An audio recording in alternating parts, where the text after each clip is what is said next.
Hola, buenas tardes jóvenes. Miren, para hacer un poco más interactivo esto, que no sea tan latero, con la situación de estar todos en cuarentena, preferí hacer este video y poder explicarle la materia mostrándole las diapositivas. La idea es ir explicando un poco qué es lo que aparece, porque muchas veces sé que al entregarle el material queda un poquito vaga la explicación y lamentablemente quedan grandes vacíos y ustedes no logran entender a cabalidad lo que quiere decir la diapositiva. Así que vamos a partir. Luego del periodo, en el caso de los primeros años que estábamos viendo lo que son los pueblos precolombinos, las tres civilizaciones mayores, que en este caso eran los mayas, teca e inca, y posteriormente a esto las civilizaciones chilenas, de norte a sur, desde las más evolucionadas, las que estaban en el estadio clásico de evolución, hasta las que estaban en el estadio paleoindio. Recordemos que siempre en el caso de las civilizaciones precolombinas de Chile, mientras más al norte, estas se encontraban con mayor desarrollo cultural, pero mientras más al sur menos desarrollado. Por eso es que a las del norte le vamos a llamar clásica y a las del sur un estadio evolutivo paleoindio. Pero lejos de esto, para que podamos retomar, ya entramos al periodo de la conquista, del descubrimiento y conquista. Para esto le estoy dejando en el video, en la diapositiva que ven, lo que son 4 canciones que se han hecho en los últimos 20 a 30 años con respecto justamente a este tema. Carabelas es una canción de Ricardo Arjona, la cual de alguna forma intenta explicar qué es lo que siente el heredero de la civilización, aquellos pocos herederos que todavía van quedando en la actualidad, y cómo ven lo que fue el periodo principalmente de conquista y posterior, perdón, de descubrimiento y posteriormente de conquista. Luego tenemos una canción un poquito más rockera que yo creo que la conocen, que es Venada Abierta de América. Le dejo los links para que las puedan revisar, ojalá antes de comenzar la diapositiva. Luego suben a ser conmigo, hermano, que es un poema musicalizado de los Jaivas, y Mujer de Guanajaní, que también es de Ricardo Arjona. Entendamos que si bien tengo una afinidad por este cantante, es porque también canta sobre estos temas que son bastante importantes y que nosotros vamos a ver reflejado en la materia. Bueno, lo primero es que tenemos que entender que no solamente los españoles llegaron a América, y con esto, por eso hablamos de la expansión europea. Al hablar de la expansión europea tenemos que decir principalmente que ellos en esos momentos se encontraban en un bloqueo comercial, lo que de alguna forma va a hacer que todos los europeos, todos los países, dícese España, Holanda, Inglaterra y los demás países europeos que en esos momentos eran los grandes imperios, comenzar a buscar nuevas rutas comerciales.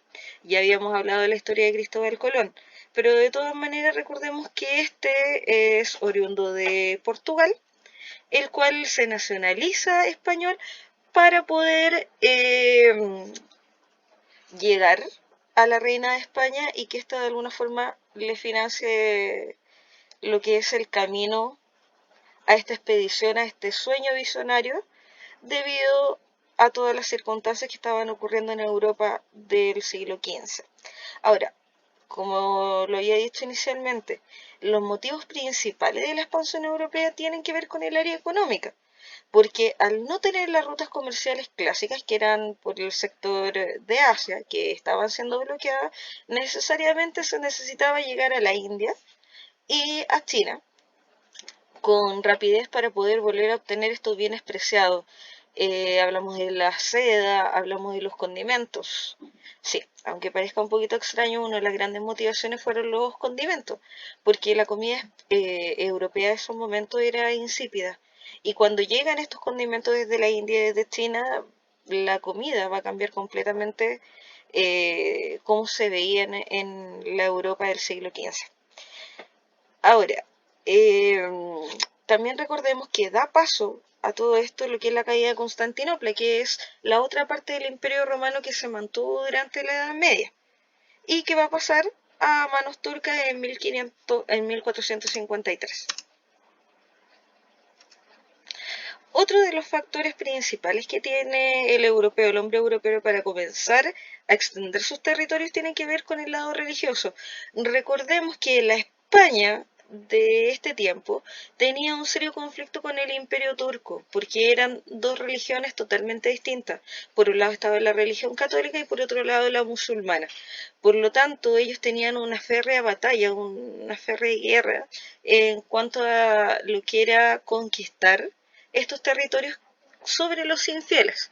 Entonces, ellos no solamente al llevar el motivo económico, sino que van a llevar por frente lo que es la cruz y comenzar a evangelizar a estos territorios nuevos, principalmente en base a la doctrina cristiana, principalmente a la católica. Recordemos que Isabel la católica, por eso se llama así, porque son reyes católicos. Motivos socioculturales. Tiene que ver con la mentalidad renacentista, algo que ya habíamos hablado en clase. Esta identidad del hombre aventurero que intenta explorar todo el campo de visión, intenta explorar todo lo que es el razonamiento. Cambiamos de un sistema de pensamiento basado en Dios principalmente, el cual todo lo puede Dios, a un sistema donde todo lo puede el hombre. Por lo tanto, cambia los horizontes culturales y cambia también el horizonte de pensamiento del ser humano, lo que va a hacer que principalmente este hombre aventurero comienza a conquistar y comienza a expandir sus territorios y obviamente a salir de este continente, del antiguo continente, y dar paso a lo que va a ser los nuevos descubrimientos. Importante es que todo esto se ve realizado principalmente por lo que es la ciencia, la investigación de la época. Ya sabemos que la Tierra a partir de cierto momento cambia la forma para la visión del hombre renacentista y ya no vivimos en una Tierra plana, sino que ahora en una Tierra redonda, la cual podemos llegar a infinitos lugares. Pero esto siempre va a estar acompañado por las nuevas tecnologías. Por eso también a esta era se le llama la época moderna o la edad moderna, porque comienzan a aparecer tecnologías importantes. Va a aparecer por un lado la brújula, que te va a guiar a dónde estás, el norte, el sur. Va a aparecer el astrolabio, que es un instrumento en el cual ustedes pueden ubicarse en qué lugar del mundo están a través de lo que es la visión de las estrellas. Además de eso también aparecen las carabelas, que son medios de transporte que te pueden llevar a distintos lados de todo el planeta por el medio marítimo. Por lo tanto, la visión desde el punto de vista tecnológico y estos avances van a ser fundamentales para poder avanzar y para poder llegar a nuevos territorios. Entonces, como ya lo habíamos adelantado en clases anteriores, Cristóbal Colón llega a donde los reyes católicos a pedir principalmente la autorización y de alguna forma un viaje financiado por la corona para poder surcar el mar, eh, a través del océano y poder llegar a la India. Cristóbal Colón muere pensando que llegó a la India, no que llega a un nuevo continente. Bueno, nuevo continente para el europeo, pero realmente el continente estuvo aquí desde mucho tiempo. Entonces se va a firmar lo que es la capitulación de Santa Fe el 3 de agosto de 1492, donde van a zarpar los tres barcos de Cristóbal Colón, que es la Pinta, la Niña y la Santa María, del puerto de Palos o puerto de Maderos, que también es conocido. Y va a llegar el 12 de octubre de 1942, dando inicio no solamente a lo que es el descubrimiento y conquista, sino que también dándole nombre a una nueva época determinada en la línea de tiempo que nosotros ya hemos visto, que va a ser la Edad Moderna. A ver, dentro de los tratados también se va a firmar lo que es el Tratado de Tordesillas. Si se dan cuenta, en el mapa tenemos dos líneas, una roja y una verde. El Tratado de Tordesillas marca en lo que es la longitud 46 grados oeste, 30 grados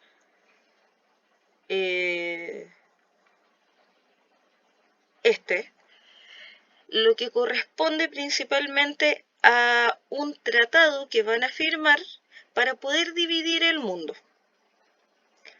Luego acá aparece una línea verde en esta parte que es la bula intercaetera, que va a delimitar otro cambio, otra limitación entre lo que va a ser el territorio que le corresponde a Portugal y el territorio que le corresponde a España. Para eso son estos dos tratados, el de Tordesillas y la bula intercaetera.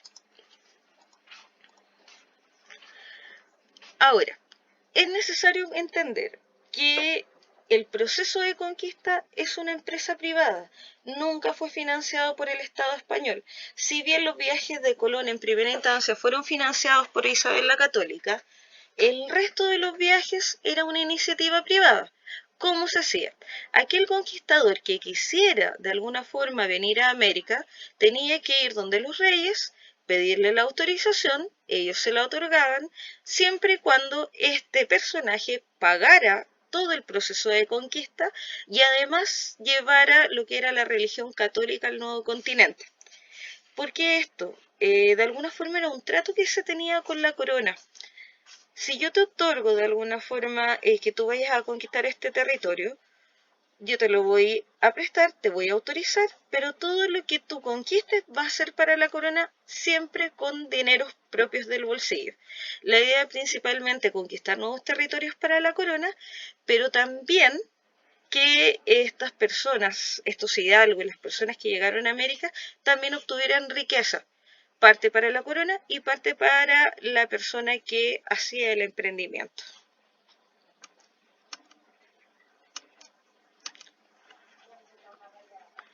Ya habíamos hablado de lo que era la evangelización, que tiene que ver principalmente con que la corona española te exigía dentro de este viaje que tú ibas a realizar, que se llevara la religión y se evangelizara a todas aquellas personas que estaban dentro del territorio.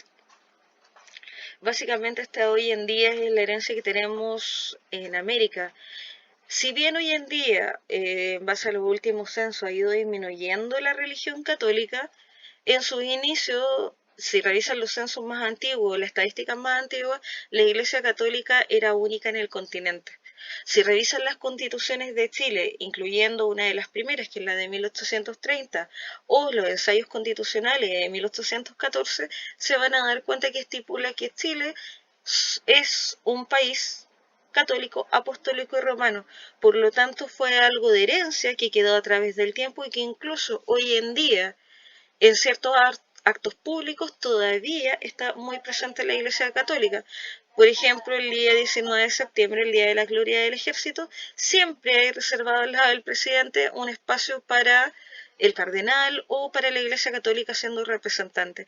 Por lo tanto, un legado bastante fuerte que dejó la evangelización del proceso del siglo XV y que hasta hoy en día está presente en la cultura latinoamericana y también en la cultura chilena.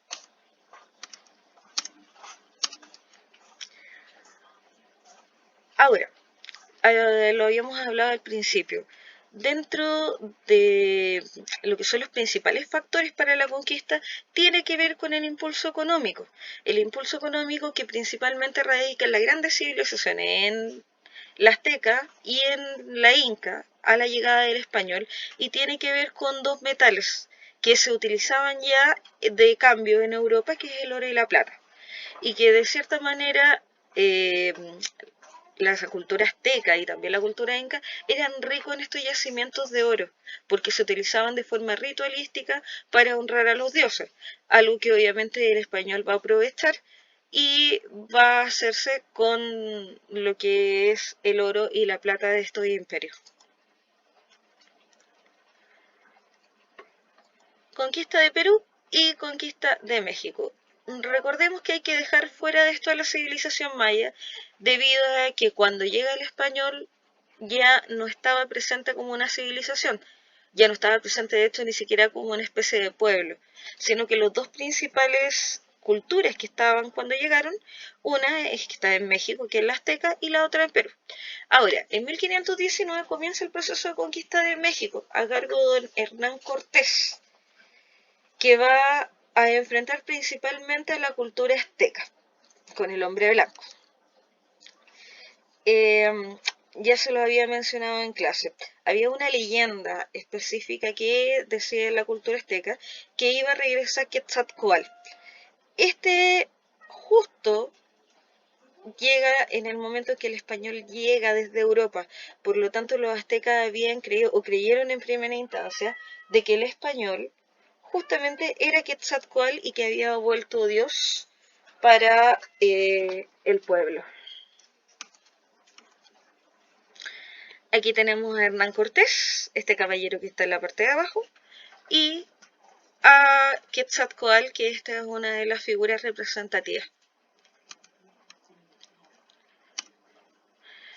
Como bien lo dice ahí, sin embargo, luego de un tiempo, el mismo líder Moctezuma, que era el emperador de ese momento, va a descubrir que los españoles no eran Quetzalcóatl y que solamente querían apoderarse del oro y la plata.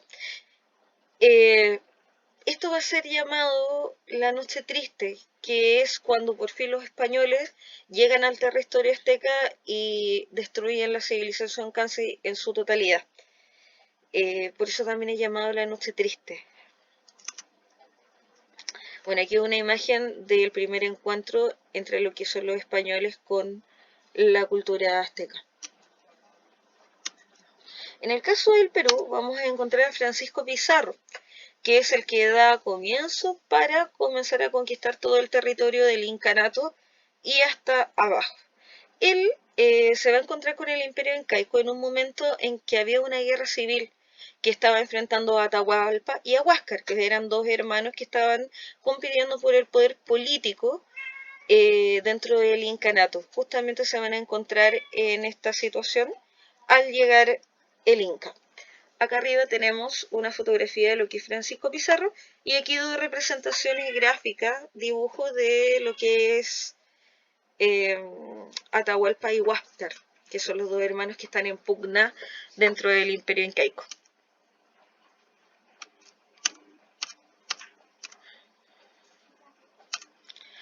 Bueno, finalmente gana Atahualpa esta guerra civil y es engañado por Pizarro y va a ser ejecutado por Pizarro para quedarse principalmente con el imperio y ahí Francisco Pizarro queda a cargo de lo que más tarde se va a conocer el virreinato del Perú.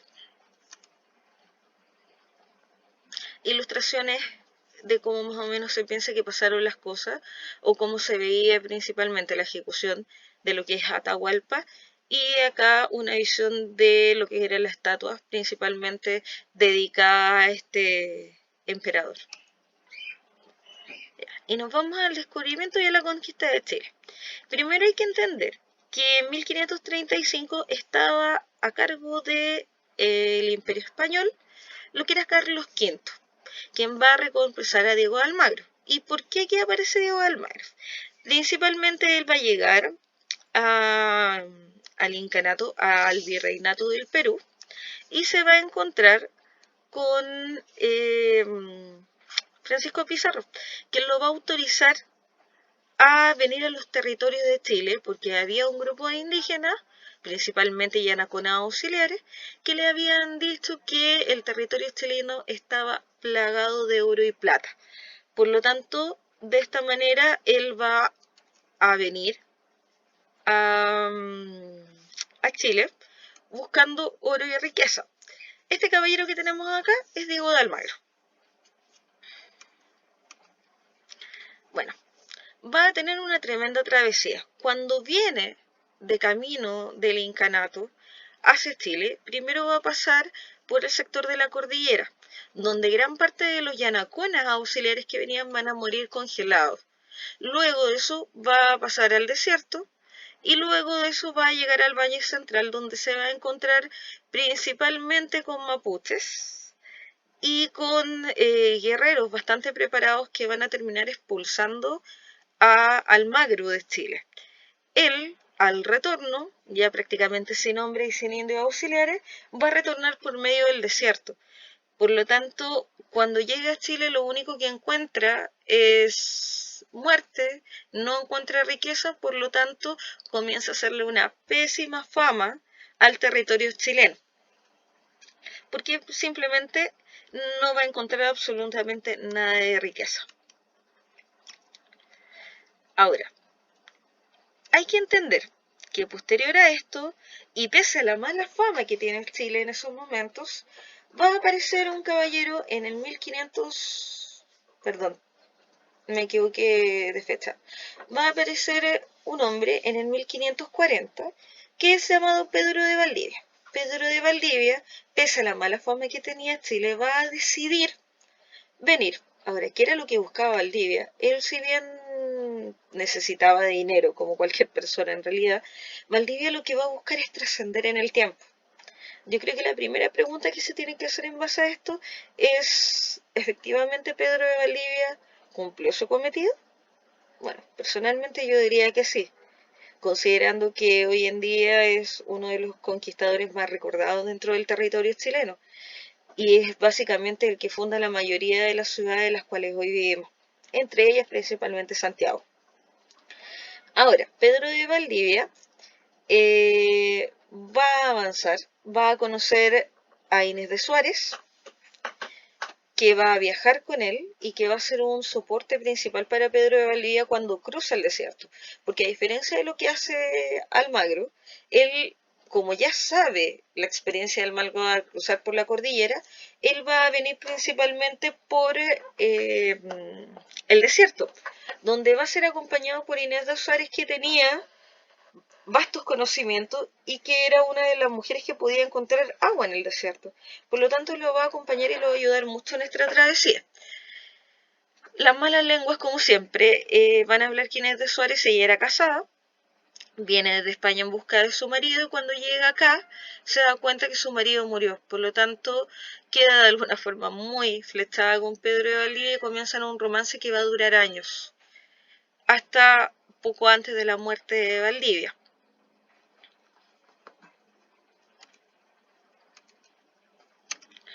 Entonces, el 12 de febrero de 1541 se sienta las bases de la ciudad de Santiago, Santiago del Nuevo Extremo, y principalmente esta ceremonia se va a llevar a cabo en el Cerro Huelén, que hoy en día es el Cerro Santa Lucía, que es el que está en medio de las calles de Santiago, al lado de la calle Miraflores.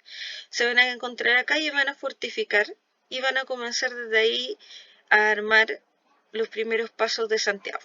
Importante, todas las culturas, todas las ciudades tienen que estar asentadas en base a ciertas características, por una cuestión de supervivencia, por una cuestión de buen territorio. Y aquí nos vamos a referir de que si bien escogieron Santiago para fundar la ciudad, principalmente lo hicieron por los dos brazos del río Mapocho que en esos momentos cruzaban, que uno era el brazo principal y el otro el brazo de la Cañada, que hoy en día sería lo que es la Alameda, y por otro lado, la vista que tenía el cerro que hacía poder defender bastante bien la insípida ciudad que se estaba construyendo, porque desde ahí podían ser observados desde una distancia bastante prudente para saber si iban a ser o no atacados. Entonces, hay que entender que Pedro de Valdivia va a comenzar a hacer avances, principalmente algo que es determinado por la historia como la fiebre de la fundación de ciudades. Y una vez que se establece en Santiago, va a empezar a fundar varias ciudades. Entre ellas tenemos La Serena en 1544, Concepción en 1550, La Imperial en 1552, Villarrica en 1552 y Los Confines en 1553. Luego, de forma militar, también va a comenzar a construir lo que son fuertes fortificados. Entre ellos va a estar el fuerte Tucapel, que es uno de los más conocidos, y donde va a ser capturado por Lautaro.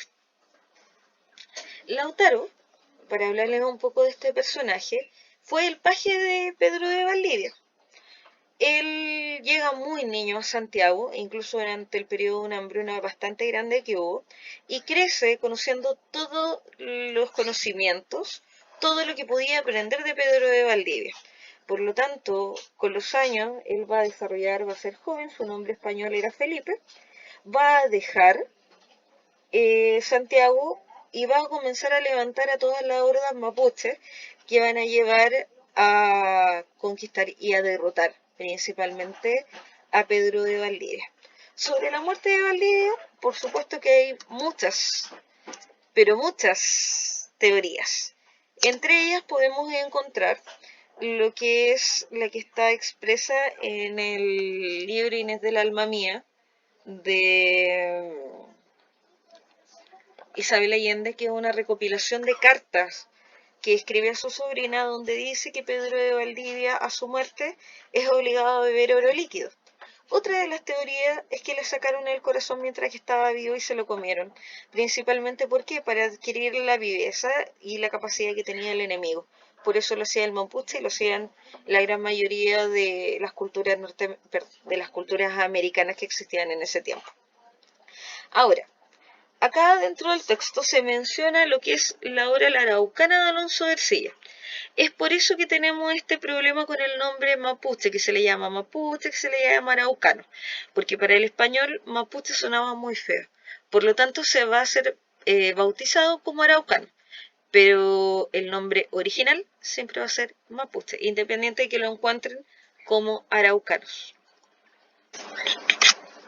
Ya, entonces, es importante que reflexionemos de todo lo que le he explicado en estos últimos 25-26 minutos a estos tres puntos bastante importantes. Primero, la dificultad del proceso cultural. Algo que es traumático en el encuentro para ambas culturas. Pensemos que eh, la cultura americana o las culturas que vivían en América se habían desarrollado completamente independiente de todo lo que era lo europeo. Por lo tanto, estaban en su propio proceso cultural. Básicamente para el hombre europeo fue dar un vistazo a su pasado. Entonces al llegar comenzaron a ver cómo vivían sus propias culturas, aquellas culturas que se desarrollaron en el foco europeo. Por lo tanto, es como echar un vistazo al pasado en el proceso de evolución y echar un vistazo a algo totalmente nuevo, algo que había vivido separado de ellos durante 1500 años de la historia formal. Por otro lado, tenemos que entender lo que es la polémica de la condición del indio, cómo comenzaron a vivir los indígenas posterior a la llegada del español. ¿Por qué hago la separación entre indio e indígena? Indio fue bautizado principalmente porque se pensó que se llegó a la India, por lo tanto se le llamaban indios. Ahora, con el tiempo, e incluso hoy en día, la palabra indio está expresada de forma peyorativa, de una forma básicamente de insulto. Por eso es que se deja utilizar ese concepto para pasar a ser indígena. Y otro lado, la dificultad del proceso de evangelización. Sí, para el hombre europeo que estaba acostumbrado a una religión y obviamente el shock cultural que va a ser para las civilizaciones que estaban en el continente que les cambien los dioses. De aquí van a salir principalmente lo que son las fiestas paganas. Tenemos distintas fiestas en Chile, por ejemplo la Virgen de la Tirana, que es una fiesta pagana, en la cual se sacó a la Pachamama y se puso a la Virgen principalmente para hacer un poco más ameno lo que era la evangelización en Chile, pero sigue siendo una fiesta pagana no reconocida por la Iglesia Católica. Por lo tanto, se hizo para que el indio, entre comillas, se culturizara en lo que es el Evangelio, pero principalmente sacaron la imagen de la Pachamama y pusieron a la de la Virgen. Por lo tanto, hubo una fiesta netamente autóctona que se fue modificando con el tiempo y que se agudizó el cambio cuando se puso a la Virgen de por medio. Por lo tanto, tenemos que reflexionar en base a estas tres situaciones fundamentales del proceso de conquista. Riqueza, sí, efectivamente hubo, pero sí hay que entender lo siguiente. Primero, un choque cultural en el sincretismo cultural. Cuando hablamos de sincretismo, hablamos que ambas partes han puesto bases culturales para lo que somos hoy en día. Por ejemplo, hay vocablos que si bien nosotros tenemos mayor legado cultural español, hay palabras que se utilizan y que son principalmente palabras del vocablo indígena. Por ejemplo, la palabra cancha viene del quechua y significa lugar de juego. Hoy en día efectivamente es un lugar de juego. Por lo tanto, se tomaron estas palabras y se llevaron a la cultura actual. Por otro lado, también nosotros tenemos ciertas tradiciones españolas. Por ejemplo, el hecho de que tengamos esa linda costumbre de tomar un desayuno muy liviano, un té con un pan y después almorzar abundante y después cenar más abundante todavía, es una herencia cultural española, la cual tiene ese sistema de alimentación. Otro de los puntos bien importantes tiene que ver con el mestizaje, el creador de una nueva cultura. ¿Y por qué es tan importante? Muchos de mis estudiantes en el pasado me han preguntado qué es lo que pasa con Estados Unidos. ¿No eran parte indígena? Sí, efectivamente había indígenas, pero hay un proceso totalmente distinto. El hombre inglés que venía de Inglaterra o de Gran Bretaña, como quieran llamar ustedes a ese país, lo que va a hacer es exterminar al indígena y asentarse. Lo que hace el portugués, lo que hace el español, es principalmente mezclarse con el indígena y dar raíz o dar fruto a una cultura y a un mestizaje de personas. Por eso es que existen tantas nomenclaturas. Está el mulato, el sambo, el salto hacia atrás, que son nomenclaturas dependiendo del color de piel y de las características raciales que se tengan. Por lo tanto, nosotros somos herederos principalmente del mestizaje cultural y del mestizaje de las personas, de la mezcla cultural de las personas y de la mezcla genética. Como bien aparece en la segunda imagen, si se dan cuenta ahí aparece un hombre español, por eso se es pintado muy clara la piel. Luego aparece una hija con pelo muy oscuro pero tez muy blanca, y la madre posiblemente haya sido indígena o haya sido mestiza porque tiene el pelo oscuro y la piel más oscura. Por lo tanto es probable que esta haya sido una familia mestiza. Bueno, en resumen, todo lo que he explicado desde el comienzo, desde la llegada de Cristóbal Colón hasta ahora, nos va a dar el nacimiento a lo que es un nuevo continente, este continente híbrido, que hace unos días lo comentábamos, no tiene raíces, porque sus raíces son tan diversas que cualquier cosa que venga de afuera va a ser bien aceptada, porque toda la raíz de América es demasiado diversa, toma partes culturales de los pueblos indígenas, toma partes culturales del hombre europeo y de todo aquello que le pueda aportar para vivir dentro de esa sociedad. Y es por eso que América Latina principalmente tiene esta base tan enraizada en lo que son cualquier cultura menos una propia, porque tiene, como lo repito, como lo he dicho varias veces, distintas bases que vienen de distintos lados, desde América, desde el indígena, desde los pueblos originarios y desde el hombre europeo. Por lo tanto, va a ser esta mezcla algo nuevo, y eso nuevo somos nosotros como herederos culturales. Bueno, espero que de alguna manera la explicación de toda esta diapositiva les sirva, porque una vez que volvamos vamos a tener prueba. Así que tomen con atención la diapositiva, saquen los apuntes correspondientes y les voy a dejar un cuestionario posterior a esto para que lo puedan ver. Cuídense y espero que nos veamos pronto.